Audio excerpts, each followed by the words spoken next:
Salut à toutes, salut à tous. Aujourd'hui, nous allons parler dans cette vidéo d'un sujet qui est à la fois hyper intéressant et hyper sensible.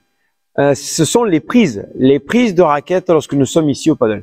Alors, on va copier un petit peu ce qui se dit notamment au tennis pour que vous ayez un petit peu les mêmes références si vous venez du tennis. Et également, on va reprendre ce qu'il se dit dans les livres de paddle. Ok? Alors, pourquoi c'est un sujet intéressant? Eh bien, parce que dès que vous commencez à utiliser des différentes prises lorsque vous êtes au paddle, eh bien, votre jeu va certainement s'améliorer. Vous allez comprendre plus de choses, vous allez donner plus d'effets, plus de vitesse aux balles. D'accord? Donc, tout ça va prendre de l'ampleur. Mais c'est un sujet sensible parce que moi, en tant que moniteur, je donne mon avis par rapport à tout cela, mais les autres moniteurs de paddle ont également un avis différent au mien, que je partage tout à fait. Il n'y a aucun problème là-dessus. Mais voilà, suivant les personnes avec qui vous allez discuter, eh bien, ce sera certainement un sujet sensible. Des personnes orienteront d'abord le jeu sur les prises de raquettes et d'autres personnes, comme moi, passeront les prises de raquettes dans un deuxième temps. Alors, vous commencez à me connaître un petit peu maintenant. J'espère que vous suivez toutes les vidéos que je vous propose sur cette chaîne YouTube. En fait, ma philosophie, elle est assez simple. En premier lieu, lorsque nous sommes sur une piste de paddle, il faut que nous soyons à l'aise avec notre jeu, que nous arrivions à passer un maximum de balles, prendre du plaisir sur le terrain et petit à petit, la technique apparaît pour, eh bien, petit à petit améliorer notre jeu, chercher des choses un peu plus compliquées pour les adversaires. Voilà, donc des coups un peu plus forts, avec plus d'effets, etc. Donc, par rapport aux prises de raquettes, je pense que c'est la même chose. Lorsque vous entrez sur un terrain de paddle, que vous commencez à jouer, si on commence à réfléchir à comment tenir la raquette pour que ce soit le plus parfait possible, eh bien, certainement, on va pas arriver à passer les balles d'une façon aisée. Donc, partez, je pense, dans un premier temps, avec vos prises de raquette, vous frappez, vous envoyez les balles dans le terrain et petit à petit, eh bien, vous viendrez modifier ces prises de raquette. Si l'on regarde à un niveau professionnel, si vous vous centrez sur la majorité des joueurs de paddle professionnels, eh bien, vous allez voir que très peu de joueurs ont des prises parfaites. D'accord? Les prises, avec le temps et l'expérience, eh bien, ils ont réussi à créer leur propre prise de raquette qui font que leur jeu est le plus efficace possible. D'accord? Donc, n'hésitez pas vous-même à tester des choses, à chercher des choses pour que votre jeu soit le plus complet possible. Alors, je vais commencer avec, en première partie, eh bien, toutes ces prises de raquettes qui existent déjà, que vous pouvez peut-être avoir comme référence. Et dans la deuxième partie, eh bien, on va venir un petit peu plus sur la liberté des prises. On va dire ça comme ça. OK? Donc, je commence en étant posté en fond de piste. On va commencer à ce que certainement tout le monde connaît, que vous avez entendu parler, c'est la prise continentale, la prise marteau, la prise neutre en fait, qui va nous permettre, sans modifier cette prise-là, de jouer tous les coups qui existent sur la piste. Alors, pour certaines personnes, ça aide, dans le sens que on n'a pas à changer de prise pour passer d'un coup à un autre, d'accord? Donc, cette prise-là, c'est la prise marteau, c'est-à-dire, pourquoi on l'appelle marteau? Parce que si vous prenez votre raquette et vous prenez un clou, eh bien, vous pourriez enfoncer le clou de cette façon-là, d'accord? Si j'ai la raquette tenue comme ça, c'est pas possible, ok?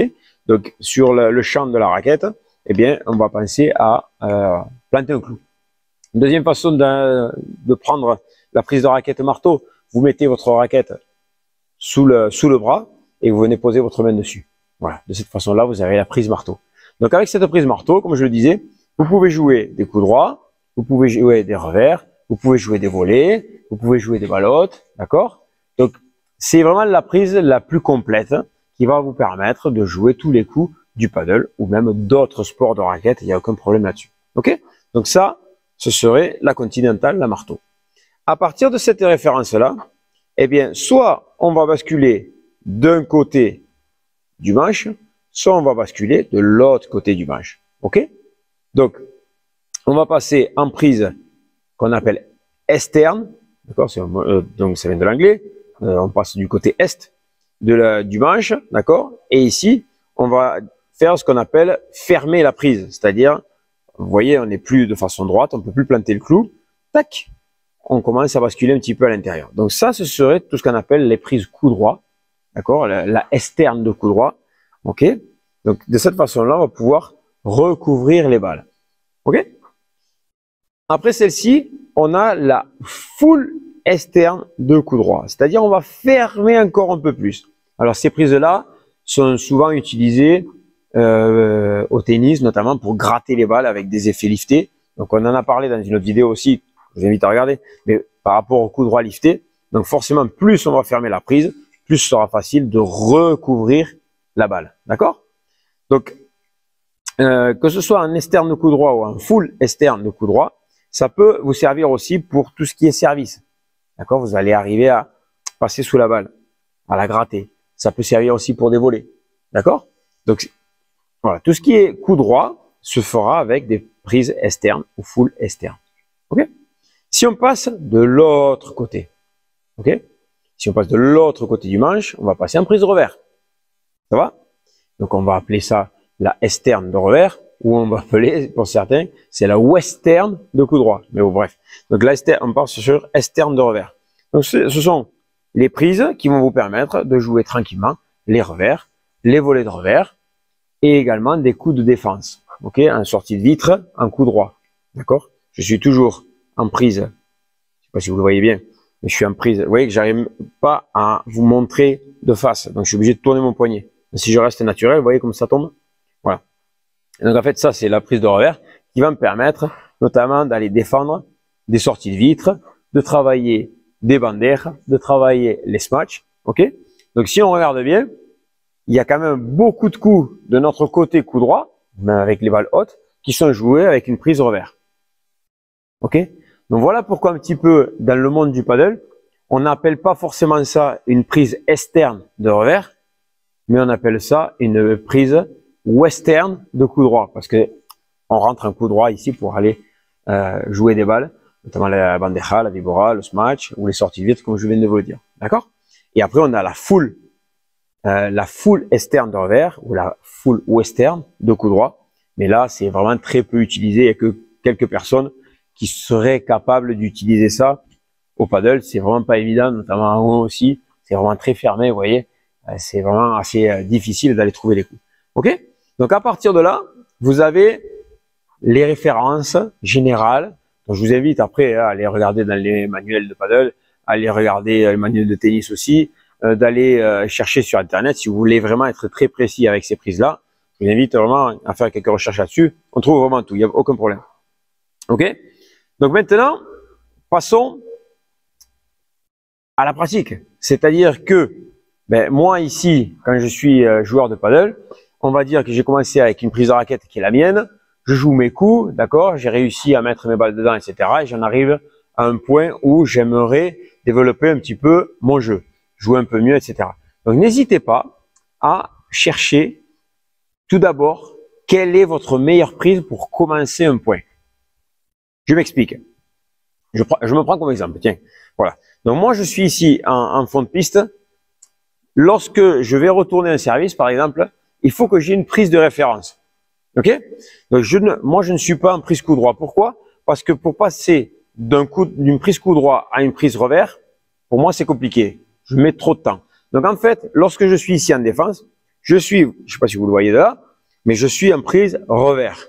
C'est moi, j'ai découvert ça avec le temps. Donc je me poste ici en fond de piste en prise revers et je vais pouvoir aller défendre forcément les revers rapidement.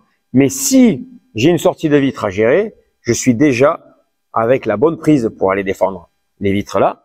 Et si je suis en coup droit, j'ai très peu de mouvements à réaliser avec ma main non dominante, d'accord, que je vous invite vraiment à poser ici et à aider à changer les prises, parce que c'est elle qui vous fait changer les prises rapidement, d'accord. Changer les prises comme ça, c'est assez compliqué, d'accord. Donc c'est ma main non dominante qui vient m'aider à changer mes prises.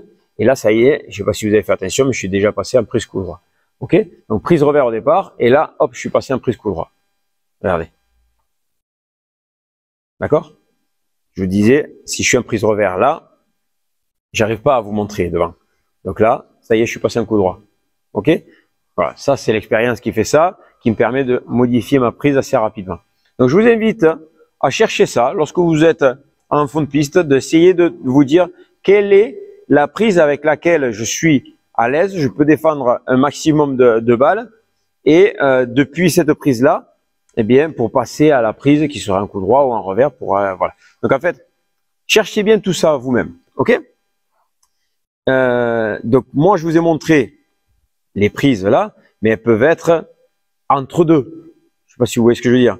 Je vous ai montré des prises pile, mais vous pouvez la faire un petit peu moins, un petit peu plus, qui va faire que votre coup sera plus efficace. D'accord? Ouais? Vous me suivez là? Ok. Alors, donc pour les coups basiques, au paddle, très souvent, on joue à plat. On est d'accord? Donc pour ça, pas de souci. Mais c'est le problème, il vient souvent des sorties de vitres. Donc je vous invite, lorsque vous avez des sorties de vitres, à ouvrir votre tamis vers le ciel. D'accord? Et du moment que votre tamis est ouvert vers le ciel, eh bien ici c'est balle basse.